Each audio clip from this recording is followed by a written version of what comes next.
12절, 13절 찾으셨으면 같이 읽습니다. 천천히 읽겠습니다. 시작.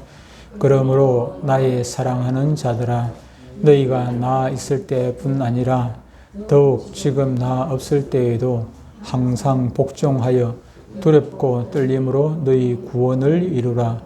너희 안에서 행하시는 이는 하나님이시니 자기의 기쁘신 뜻을 위하여 너희에게 소원을 두고 행하게 하시나니. 아멘. 오늘 말씀의 제목은 점진적으로 이루어지는 성화, 성화에 대해서 오늘 말씀을 듣도록 하겠습니다.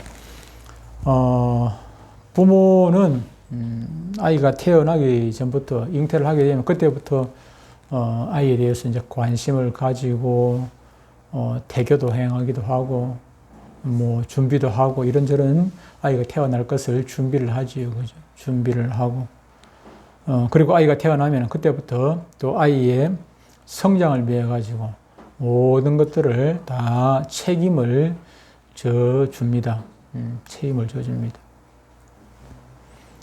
우리가 구원을 받게 되는 과정도 역시 마찬가지일 것입니다. 우리가 아이가 태어날 때까지 아이가 뭐 할 것은 아무것도 없죠, 그죠? 그 어머니가 다 그냥 영양 공급까지 숨도 대신 쉬어줍니다. 아이는 뱃속에서 숨을 쉬는 것이 아니고 어머니가 숨을 쉬고 그 피를 깨끗하게 피까지 공급을 다 해주고 아이가 뱃속에서 할 일은 아무것도 없지요. 아무것도 없습니다. 어머니가 다. 마찬가지로 우리가 구원받는 데서 지난번 이신칭이라든지 또 효과적인 부르심이라든지 거기에 대해서 우리가 말씀을 들은 것처럼 우리가 구원받는 데 있어서 우리가 할 일은 사실은 아무것도 없습니다. 아이가 태어날 때 아이 스스로 할 거 아무것도 없듯이. 그런데 아이가 태어나고 나면 그때부터는 부모가 모든 것을 책임을 져주기는 하지만은 아이가 해야 될 조금씩 해야 할 일이 생기게 되는 것이죠. 젖을 물리더라도 어머니가 젖을 주면은 아이가 빨아먹는 노력이 필요하지요. 마찬가지로 우리가 구원받고 하나님의 자녀가 되고 나면은 그 다음 과정이 있는데 그 다음 과정이 바로 이제 성화라고 하는 과정이 필요하게 되는 것입니다. 우리가 하나님과의 관계 속에서 하나님의 자녀로 입양되는 것은 바로 이제 구원의 하나님의 자녀가 되는 것, 하나님을 아버지라고 부를 수 있는 그 단계가 된 것은 바로 구원의 시작이라고 할 수가 있습니다. 부모가 아이의 성장을 위해 태어나는 모든 순간부터 책임을 주어주듯이 하나님께서 사실은 우리의 구원의 첫 부분을 시작으로 우리가 하나님의 자녀답게 성장할 수 있도록 준비하시고 또 계획하시고 인도해 주시고 권고해 주시고 이렇게 성숙시켜 주시는 것입니다. 그렇다면 우리가 어느 정도까지 어떻게 자라야 할까 하는 것입니다. 우리가 자라는 목표가 있는데 그 목표가 어디까지일까 하는 것입니다. 자녀가 자라면서 자연스럽게 이제 부모를 닮아가는 것입니다. 말투도 닮아가게 되고 행동도 닮아가게 되고 이런저런 것들을 닮아가게 되듯이 구원받은 성도는 우리의 아버지이신 하나님을 닮아가도록 우리를 자라게 하십니다. 이것을 우리는 성화라고 하고 이 성화의 목표는 바로 예수 그리스도를 닮아가는 데 있습니다. 표대 되신 예수 그리스도. 달리기 하거나 또 마라톤 같은 이런 거 보면 깃대를 맨 끝에 머리 결승점 있죠, 결승점. 골프 치면은 깃대를 꼽아놨습니다. 골프 치면은 공을 목표 지점까지 그 홀에다가 갖다 넣어야 된단 말이에요. 넣어야 되는데 그 목표 지점에다가 목표 지점이 잘 안 보이잖아, 그죠? 잘 보이라고 깃대를 갖다 꼽아놨어요. 표대라는 것은 그 깃대를 이야기하는 것이죠. 우리의 목표 지점의 그 깃대. 표대가 누굽니까? 우리의 목표 지점에 계시는 그분이 누구십니까? 바로 예수님이죠. 그래서 우리의 성화의 목표는 바로 예수 그리스도이시다는 것입니다. 오늘 이 시간에는 서교리 문답 35문의 내용을 중심으로 우리가 어떻게 더욱 예수님을 닮아 성장해 갈 수 있을 것인지를 함께 생각해 보도록 하겠습니다. 우리는 가끔 다른 사람의 행동을 보고 인간적이다, 인간적이다, 또 뭐 인간답다, 그런 얘기를 하기도 하고, 또 그런 얘기를 우리가 듣기도 합니다. 이 말은 적당히, 죄는 많이는 안 짓는데, 죄를 많이 지면은 인간답다 하지 않냐고 짐승 같다 하지, 그죠? 죄를 많이 지면은 짐승 같다 하는데, 적당히 욕심을 내기도 하고, 적당히 큰 죄는 아니더라도 적당히 조금 죄를 짓기도 하고, 또 선한 일도 하기도 하고, 이럴 때 우리는 그런 사람을 보고 인간적인 냄새가 난다. 대통령도 인간적인 냄새가 나네. 세상적인 그런 욕심을 가지고 있을 때, 인간적인 본능을 가지고 행할 때, 아이고, 대통령도 인간적인 냄새가 나네. 사람 냄새가 나네.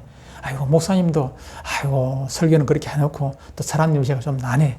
뭐 이런 얘기를 하기는 하지요. 하긴 하는데, 이 말은 적당히 죄도 짓고 또 불의와 적당히 타협하며, 거룩한 모습보다는, 경건한 모습보다는 그렇지 못한 모습이 이렇게 보일 때 우리는 사람 냄새가 난다, 인간답다, 뭐 인간적이다, 그렇게 얘기를 하는 것입니다. 인간은 죄로 타락함과 동시에 사탄에게 사로잡혀 죄의 종로로 하는 그런 존재가 되었습니다. 그래서 전에는 하나님의 형상을 닮았던 자들이 이제는 마귀를 닮은 자들이 되어버린 것입니다. 그런 면에서 세상 사람들이 인간답다는 정의를 적당히 죄를 짓고 또 옳지 옳은 일도 하기도 하지만 옳지 않은 일도 가끔 가다가는 자기 욕심 때문에 하기도 하고 하는 그런 것들을 사람 냄새 나는 것으로 이렇게 말하는 것이 어떻게 보면은 뭐 당연한 것 같습니다. 전혀 의색하지도 않지요. 하지만 예수 믿는 우리 입장에서 보면은 인간답다. 이 말은 성경적으로 볼 때 이 비성경적이고 잘못된 정의라고밖에 볼 수가 없습니다. 우리가 신자답다는 것과 인간답다는 것이 별개가 아님을 알아야 합니다. 인간적이다, 인간답게 된다는 것은 곧 하나님께서 본래 창조하신, 우리 예수님께서 두 성품이 있습니다. 참 하나님이시고 참 사람이잖아요. 참 사람이라는 것은 인간답다는 것이면 참 인간답다는 것이고, 또 신성, 참 하나님답다, 하나님과 같다 하는 거예요. 그러면 예수님께서 참 사람이신 그 모습이 바로 인간다운 모습인 것입니다. 인간이 인간다운 모습이거든요. 그 말은 곧 하나님께서 창조하신 본래 인간의 그 모습을 닮았다는 것, 그것을 의미를 하고 있는 것입니다. 그리고 신자가 이처럼 하나님 자녀답게, 하나님 백성답게 되는 것이 곧 또 성화이기도 하지요. 하나님께서는 우리가 회복해야 할 이 원래의 모습을, 그 기준점을 예수 그리스도를 통해서 보여주셨습니다. 그래서 우리가 신자답게 된다는 말은 곧 예수님을 닮았다 하는 그런 의미도 되는 것입니다. 참 사람이시면서 참 하나님이셨던 예수 그리스도를 바르게 알면은 하나님의 완전한 성품과 또 하나님 우리에게 기대하셨던, 부모가 자녀를 어떤 기대를 가지고 교육을 시키고 가르치고 훈계를 하고 그렇게 나아가듯이 하나님께서도 우리들을 성화를 시켜나가는, 견인해나가는 그런 과정 가운데서 우리에 대한 기대치가 있단 말이에요. 기대치. 기대하셨던 그 인간의 모습을 회복하는 것, 그것이 중요하겠죠. 이것이 저와 여러분의 삶의 목표가 되어야 하고, 또 하나님께서 우리를 구원해 가시는 그 목적이 되는 것입니다. 자녀는 아버지가, 어머니가 기대하는 그 목표를 향해서 자라가야 하고, 성도는 하나님께서 기대하시는 그 목표를 이루어가야 되는 거예요. 장로는 장로대로, 목사는 목사대로, 집사는 집사대로 하나님께서 기대하는 기대치가 있는 것입니다. 돈을 많이 주었을 때는 하나님께서 우리에게 부자가 되게 하셨을 때는 그냥 잘 먹고 잘 살라고 그냥 부자 되게 하시는 것이 아니라 주어진 그 물질을 어떻게 쓰기를 기대하시고 우리에게 돈을 주시는 것이거든요. 우리에게 건강을 주셨어요. 건강을 주실 때는 그 건강을 가지고 뭘 하라고?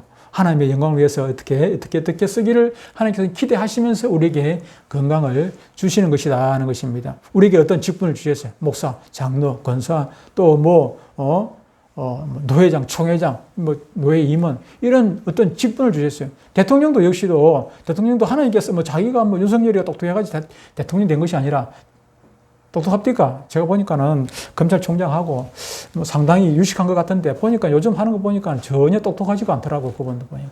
똑똑하지가 않아요. 뭐, 나보다는 똑똑하겠지만. 그런데 그럼에도 불구하고 하나님께서 그를 대통령을 시켜 주실 때는 그만한 목적이 하나님 나름대로 어떤 기대치가 있고 목적이 있기 때문에 그를 대통령을 시켜 주신 것이거든요. 모든 것들이 다 마찬가지입니다. 마찬가지 하나님의 어떤 기대치가 있다는 것입니다.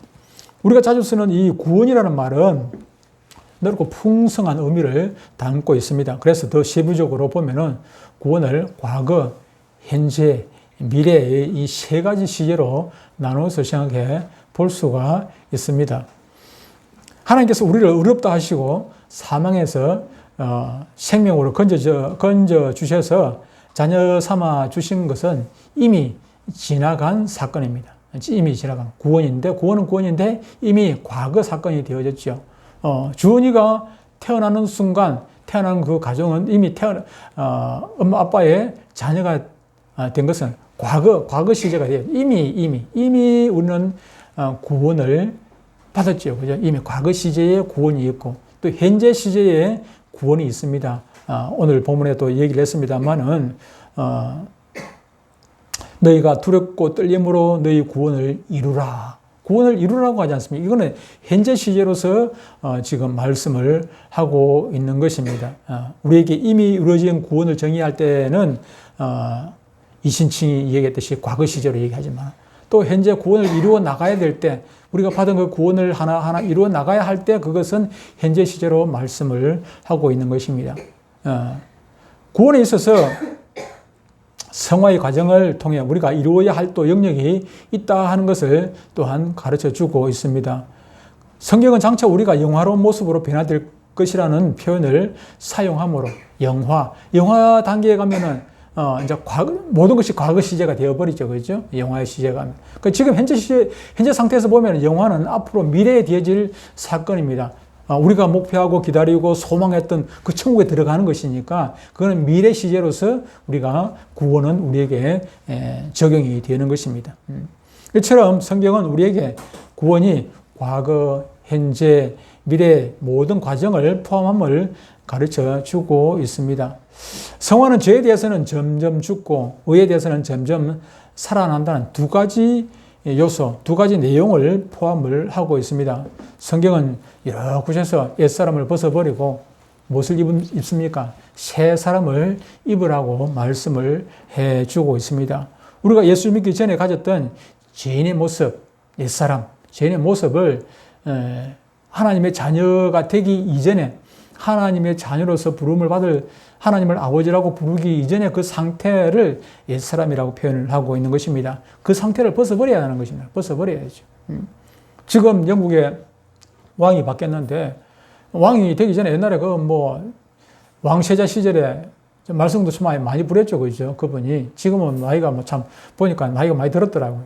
옛날에 그 다이애나하고 세자비하고 또 문제가 생기고 이런저런 문제가 생길 때 그때는 참 천방지축이고 완전 이거 왕실에 영국 왕실에 먹칠을 하는 그런 세자였는데 지금 보니까 그래도 나이가 들고 좀 의젓하기는 하더라고요. 의젓하긴 한데 근데 그렇게 되지 않습니까? 그렇게 돼야 하는 거. 우리도 과거에 어릴 때는 하나님의 자녀가 되긴 되었지만은 어릴 때는 그때는 하나님의 자녀다운 모습이 우리 가운데 전혀 보이지 않았다 할지라도 우리가 나이가 들고 세월이 흘러가고 1년, 2년, 3년, 5년, 10년 세월이 지나고 하나님의 자녀로서 세월이 흘러가면은 점점 옛사람의 그 모습은 벗어버려야 되는 거예요. 벗어버려야 돼요. 제가 지금 얼굴이 희다고 볼 수는 없겠지만은 사우디 가가지고 한 1년 있다가 오니까, 1년 남짓 있다가 오니까 새카맣죠, 그죠? 그때 들어올 때 겨울에 들어왔어요, 겨울에. 1월달에, 1월 말에 들어왔단 말이에요. 1월 말에 귀국을 했는데도 불구하고, 1월 말 되면, 1월달 되면 얼굴이 대부분 사람들이 조금, 희잖아요, 희어지는데. 근데 내가 1월 31일 날 귀국을 했음에도 불구하고, 얼굴이 한국에 들어오니까 새카맸어. 근데 그것이 세월이 한 달, 두 달 지나고 나면은 또 원래의 모습으로 회복이 되어지잖아요. 그죠? 마찬가지로 우리도 예수 믿고 나면은 과거의 모습은 점점 사라지고 사라지고 그것을 소유로 문답고 뒤에 보면 뒷부분 보면은 9번에 이렇게 설명을 했습니다. 성화의 요소는 무엇인가? 로마서 6장 11절 참고해가 보시면 되는데 죽임과 살림이라고 되어 있습니다. 죽임. 우리는 점차로 죄를 죽여 나간다.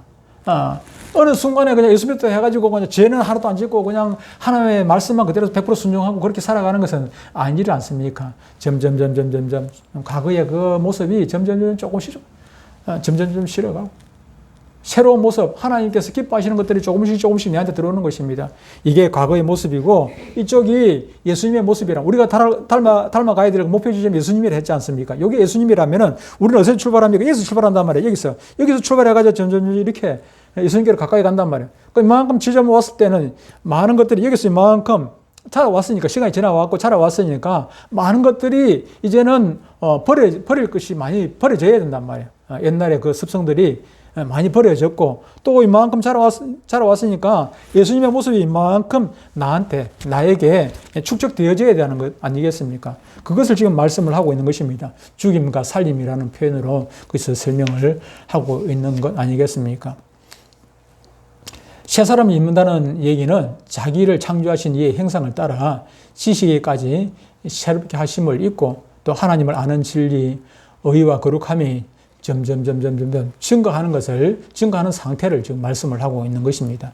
자신이 예수님을 처음 믿을 때보다 얼마나 성화되었는지를 확인할 수 있는 길이 있습니다. 내가 가지고 있던 옛 습관, 옛 모습, 옛 사람의 그 모습을 얼마나 버렸는가. 그 증거가 바로 우리 김욱환 집사님 아니겠습니까? 김욱환 집사님. 3개월에 한 번씩 병원에 가셨는데 맞죠? 그죠? 한 3개월에 한 번씩은 병원에, 내 기억에는 한 번씩은 병원에 가셨던 것 같아요. 3개월에 한 번씩은 병원에 가셨는데, 벌써 지금 2년이라는 세월이, 병원에서 태어난 지 2년의 세월이 만 2년이 흘렀습니다. 만 2년이 지났습니다. 9월 달에 태어났으니까, 지금도 기억이 생생합니다. 3년 아니죠? 2년 맞지? 2년 맞죠? 2년. 예. 그런 모습이, 우리도 그런 모습이 있어야 되지 않겠습니까? 하루아침에 바뀌는 것은 아니라도, 조금씩 인간다운 모습, 원래 에덴 동산의 그 아담이 죄짓기 전에 그 모습, 예수님의 모습을 우리는 조금씩 닮아가야 되는 것입니다. 갓 태어나가지고 사람 구실을 못하죠. 사람이란 사람인데, 사람 맞는데, 그런데 말도 한마디 할 줄 모르고, 밥을 줘도 지 손으로 먹지 못하고, 사람 구실을 제대로 합니까? 사람 구실 할 수 없죠. 그죠? 그런데 이게 시간이 지나고, 한 달, 두 달, 1년, 2년 지나고 나면은, 서서 걷기도 하고, 말하기도 하고, 재롱도 부리기도 하고, 이제는 주인처럼 커가지고 학교 가기도 하고, 심부름도 하기도 하고, 할아버지 생신 축하드려요. 또 인사도 하기도 하고, 그림을 그려주기도 하고, 할아버지를 기쁘게 해. 할아버지가 뭘 기뻐하시더라고. 할아버지 앞에 기쁨을 드리기 위해 가지고 애를 쓰는 노력도 하기도 하고 그런 것 아니겠습니까? 마찬가지로 저와 여러분들도 세월이 지나가면은 하나님께서 뭘 기뻐하시더라는 것을 깨닫고 하나님을 기쁘시게 해드리기 위해 가지고 이것도 하고 저것도 하고 그런 모습이 우리 가운데 나타나는 것이죠. 나타나야 되는 것이고. 예.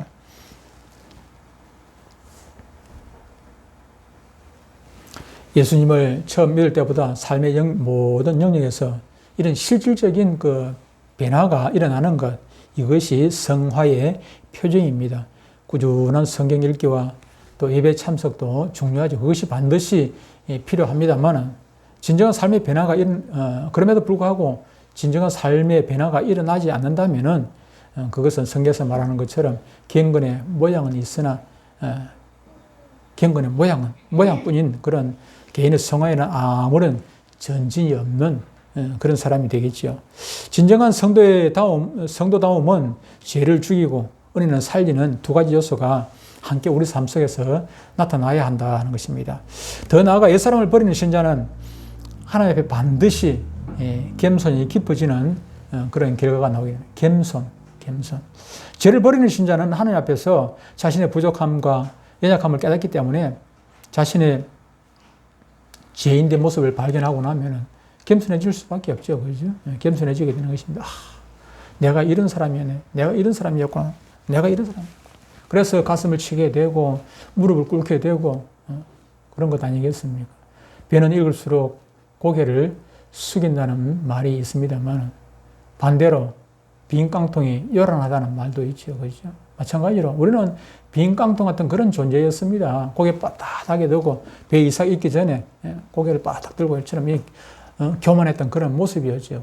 자기 자신을 모르기 때문에 고개를 바닥 들고 큰 소리 치고 교만하게 그렇게 살아가는 것이죠. 그런데 하나부터 내가 여기까지 온 걸 감안하기 시작하니까 내 노력, 내 의지, 내 능력이 아니라 하나부터 여기까지 다 하나님의 은혜였구나. 그것을 깨달으면은 내가 한 것이 아닌데 하나님의 은혜를 깨닫고 나면 하나님께 겸손할 수밖에 없죠. 그죠? 내가 똑똑하고 잘나고 능력이 있어가지고 내가 여기까지 온 것이라면 내가 어깨에 힘주고 목에 힘주고 그렇게 큰 소리 치고 하겠지만 그래 돌이켜보니까 내 노력이라는 것은 이만큼도 없고 다 하나님께서 해주셨구나 하는 것을 깨닫게 될 때 우리는 고개 숙이고 겸손할 수밖에 없는 것입니다. 누구한테 큰 소리 치겠습니까? 누구한테 나를 자랑할 건 아무것도 없어요. 하나님 자랑하는 것이 내 자랑할 건 아무것도 없는 것 아니겠습니까? 이렇게 성화가 어느 정도 이루어져 가게 되면 이렇게 겸손은 자연적으로 따라오게 된다 하는 것입니다. 신자는 진리의 빛을 경험할수록 더럽고 추악한 자신의 상태를 발견하게 됩니다. 거룩한 성령님께서는 우리의 마음과 양심을 찌르시고 깨뜨리시고 메마른 영혼을 흔들어 깨우십니다. 이처럼 신자의 영혼이 하나님 말씀에 예민해질수록 죄에 대한 인식과 또 은혜의 감격도 자연적으로 증가하게 되는 것입니다. 그리고 이 모든 영혼의 작용은 성화와 비례가 되게 되는 것입니다. 비례. 이에 대하여 성화가 진전될수록 신자는 우주 만물의 통치자이신 하나님의 주권에 대한 인식 또한 점점 더 깊어지게 됩니다. 이 말은 하나님께 대한 신뢰가 점점 더 커진다는 것입니다. 내 자신의 모습을 깨닫고 하나님을 깨달을 때 하나님과 나를 비교해 보니까 하나님 앞에 우리는 겸손해질 수밖에 없는 것이죠. 하나님을 더욱더 신뢰할 수밖에 없는 것이죠. 주은이 자신을 깨닫고 아버지의 존재를 깨닫고 나면은 아버지 앞에 등 겸손하고 아버지 앞에 그대로 순종할 수밖에 없죠. 늘 주은이가 늘 틀린 것은 아닌데 주은이도 때로는 오를 수도 있고 하지만은 그러나 주은이하고 아버지하고 답이 다를 때는 주은이는 아버지를 따라갈 수밖에 없죠, 그죠? 주은이가 틀릴 가능성이 훨씬 더 많기 때문에.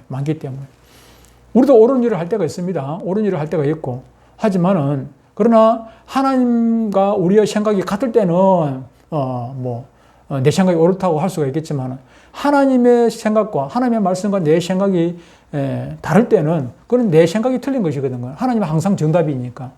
그래서 우리는 한 번, 두 번 이것을 경험하고 나면은 과거에 보니까 하나님 말씀대로 순종하지 않았더니 내가 이렇게 실패했구나. 하나님 이렇게 가라는데 내가 저렇게 갔더니 결국은 그 망하는 길이었구나. 그것을 한두 번 경험하고 나면 그다음부터는 하나님 말씀에 그대로 순종할 수밖에 없죠. 그죠? 나는 틀렸고 하나님은 옳구나 하는 것을 깨닫게 되고 그래서 하나님이 큰 존재라는 것을 깨닫게 되면은 그때부터는 하나님을 더욱더 신뢰하게 되고 순종하게 된다 하는 것입니다. 그래서 성숙한 신자는 삶이 힘들거나 어려운 그런 상황이 닥쳐올 때 그때마다 하나님을 더욱더 의지하게 되는 것이죠. 평안하고 잘 나갈 때는 그렇다 치더라도 어려움이 되면 또 이게 내가 잘못했나 두려운 마음에 하나님 앞에 겸손해지고 하나님 앞에 무릎 꿇고 묻게 되고 그렇게 되는 것 아니겠습니까?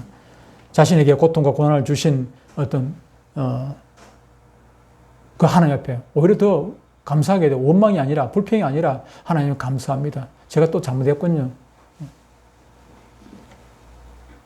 결과적으로 성화의 크기라는 것은 하나님의 주권과 은혜를 인식함으로써 감사를 드리는 삶과 연관되어 있는 것입니다. 우리는 성경에 이삭을 바치라는 하나님의 명령에 순종한 그 아브라함을 통해 성화된 신자의 태도를 우리는 바라볼 수가 있습니다. 수십 년의 세월을 하나님과 동행하며 그는 하나님을 알게 되었습니다. 선하시고 신실하신 하나님을 경험하게 된 아브라함은 언제나 우리의 유익을 위해 모든 일을 행하시는 분이 바로 하나님이신 것을 그는 깨닫게 되었습니다. 그래서 하나님께서 이런 명령 저런 명령을 내려도 어떤 때는 이해가 될 때도 있지만 어떨 때는 도무지 이해가 되지 않을 수가 있어요. 이렇게 가라? 왜 이렇게 가라 하십니까? 왜 이렇게 가라 하십니까? 바울이 다메섹 도상에서 예수님을 만나고 이게 소경이 되어서 잠시 소경이 되어 가지고 있는데, 그런데 그때 아나니아라는 그 제자를 불렀어요. 아나니아라는 제자를 불러가, 아나니아야 저 어디 가가지고 사울한테 가가지고 기도해줘라. 기도해. 그 아나니아 생각에는 아닙니다. 지금 사울이랑 그 사람 지금 우리 예수 믿는 사람 잡아가지고 지금 가두고 죽이고 뭐 매 때리고 고난 주고 그렇게 하려고 하는데 그 사람 지금 소문이 아주 나쁩니다. 그렇게 얘기를 했잖아요. 지금 아나니아는 지금 사울에 대해서 정확하게 알 수가 없죠. 그죠? 알 수가 없어요. 그런데 예수님은 알잖아요. 지금 사울이 어떤 상태에 있는지, 이미 어떤 상태에 있는지 아신단 말이에요. 우리는 그렇습니다. 우리가 안다는 것은 참 지극히 작은 거예요. 지극히 작은 것. 지극히 일부만 우리가 아는 것이지, 우주 만물을 창조하시는 하나님의 그 지식과 우리의 지식을 어떻게 비교하겠습니까? 하나님은 완벽한 분이신데, 우리는 조그마한 걸 가지고 이걸 가지고 안다고 콘소리 치고 똑똑하다고 잘났다고 무엇이 있니 없니 이야기해봤자 그것은 참 교만한 모습일 수밖에 없는 것입니다. 그래서 이 아브라함이 수십 년을 경험을 해본 결과 하나님은 완전한 분이시라는 것을 알기 때문에 자신은 이해가 안 돼요. 왜 이삭을 칼로 잡아가지고 그렇게 바치라 하십니까? 그 이해가 되겠습니까? 어떻게 이해가 되겠습니까? 이해가 안 되죠.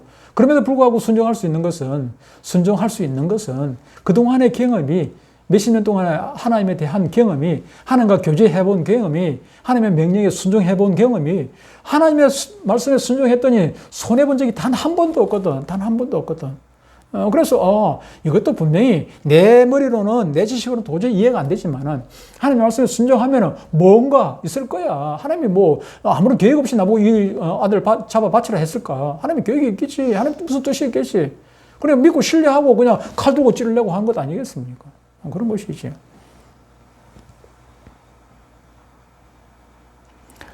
사도 바울의 성화 동안 그런 것이었습니다. 그가 쓴 서신서가 우리에게 그 사실을 가르쳐 줍니다. 그는 복음을 위해 많은 수고를 했습니다.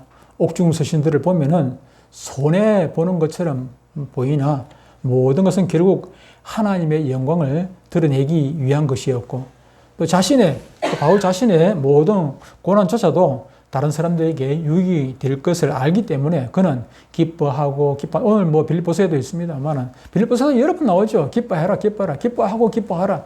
기뻐해라가 아니라 기뻐하고 기뻐하라고 그냥 막 붙여가지고 막 얘기를 하고 명령을 하고 그렇게.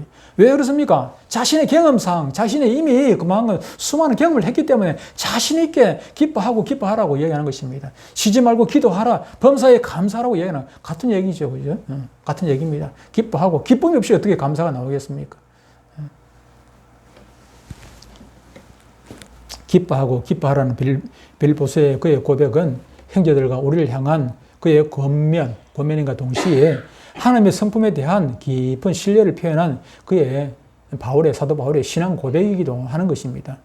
하나님을 알아갈수록, 그분의 성품을 더 많이 경험할수록 하나님과 우리는 더욱 깊은 신뢰의 관계로 나아가게 됩니다.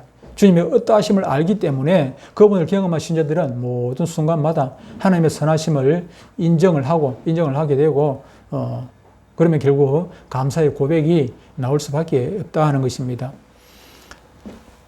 지금까지의 내용들을 통해 우리는 결국 성화는 한순간에 이루어지는 것이 아니라 시간이 걸린다. 어떤 사람에게는 조금 그 시간이 단축이 될 수도 있고, 어떤 사람은 시간이 길어질 수도 있겠지만은, 그러나 누구에게나 금방 되는 일은 없다는 것입니다. 그리고 성화는 칭의는 저절로 우리 노력 없이 100% 하나님의 은혜로 하나님의 자녀가 되었지만, 칭의처럼 그렇게 저절로 되는 것이 아니라 성화는 하나님의 은혜에 우리의 노력이 반드시 필요하다는 것입니다. 우리의 노력이 반드시.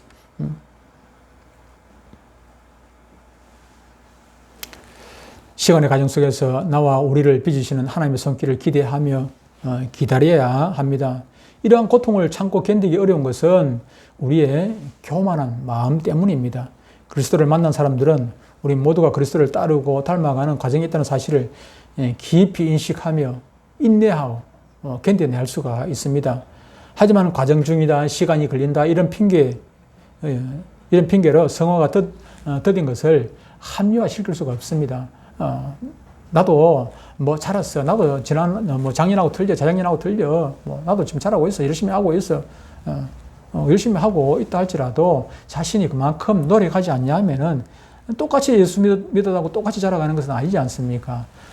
늦게 된 자가 먼저 되고 먼저 된 자가 나중에 된다는 성경의 표현도 있습니다만 예수 믿어도 금방 또 빨리 이렇게 막 성장하는 사람이 있는가 하면은 그냥 교회 문지방만 받고 10년이 지나고 20년이 지나고 뭐 평생을 예수 믿어도 그냥 죽을 때가 다 됐는데도 불구하고 자라지 않는 그런 사람도 있기도 합니다. 개우 천국에 그냥 천국 가기는 들어가요. 뭐 그렇다고 해가 천국 하나님의 자녀가 천국 못 가지는 않죠. 천국 가기는 가겠지만은 그래가지고 부끄러운 구원 얻는 사람도 있는가 하면은 예수 믿고 그냥 1년 2년 만에 그냥 뭐 집사 되고 그래가지고 주일학교 교사하고 뭐 성가대하고 막 얼마나 열심히 근데 전도도 막 얼마나 열심히 하고 그래가지고 구원은 똑같은 구원이 아닙니다. 천국에 가면은요 구원은 똑같은데 상급은 다른 것이죠. 똑같이 예수 믿어도 어떤 사람은 2달란트 받고 어떤 사람은 5달란트 상급을 받듯이 그것이 다른 것이죠. 하나님의 말씀은 명백합니다. 이해한다, 알고 있다. 그래도 괜찮다가 아니라 성화되기 위해 우리가 해야 할 일이 분명히 있음을 가르치고 있습니다. 끊임없는 자기 부인과 죄와 싸우려는 노력, 또 하나님께 드리는 순복함과 믿음으로 드리는 순종이 우리 가운데 있어야 합니다. 이런 신자의 응답을 통해 우리의 성화는 더 성숙되어지고 또 더 큰 힘을, 능력을 얻어가게 되는 것입니다. 성령님께서 거듭난 성도들의 마음에 주님이 기뻐하신 뜻을 행할 소원을 주시면은 그 말씀에 응답하고 그것을 이루기 위해서 노력해야 되는 것은 우리가 해야 할 몫입니다. 길을 가르쳐 주는 것은 성령께서 하실 일이지만 그 길을 걸어가야 하는 것은 우리가 해야 할 일이다 하는 것입니다. 구원 받는 거하고 구원을 이루어 나가는 것하고는 다른 문제입니다. 성화를 이루어가는 과정하고는 전혀 다르다는 것입니다. 사랑하는 성도 여러분, 우리의 마음에 주님을 닮고 싶은 그런 뜨거운 열망이 있어야 됩니다. 아이고, 때 되면 닮아가겠지. 그런 거 하고 주님을 닮기 위해 날마다 기도하고 성경 읽고 열심히 뛰는 거 하고 발로 뛰는 거 하고는 천양지차 다른 것이죠. 다른 것입니다. 우리는 예수 믿고 그냥 가만히 있으면 알아서 해주는 것 아닙니다. 준이가 수영을 잘 하는 것은 코치가 잘 가르쳐 주는 것도 있겠지만은 잘 가르치면 자기가 열심히 하려고 노력하니까 그만큼 속도가 빨라지는 것이고 다 마찬가지죠. 다 마찬가지. 우리 신앙생활도 마찬가지, 성화되는 과정도 마찬가지입니다. 가만히 있으면은 저절로 되어지는 것은 아무것도 없습니다. 열심히 뜨거운 열망이 있어야 되고 또 주님을 사랑하는 마음이 우리 가운데 간절히 주님을 사랑하는 우리는 예수님의 신부지 않습니까? 신부가 되어가지고 예수님 내 사랑해 주는 건 내가 알긴 아는데 나는 아직까지 돈이 더 좋아. 이래가지고는요 안 되죠. 이래가지고는 언제 주님을 닮아가겠습니까? 주님을 닮아주십시오.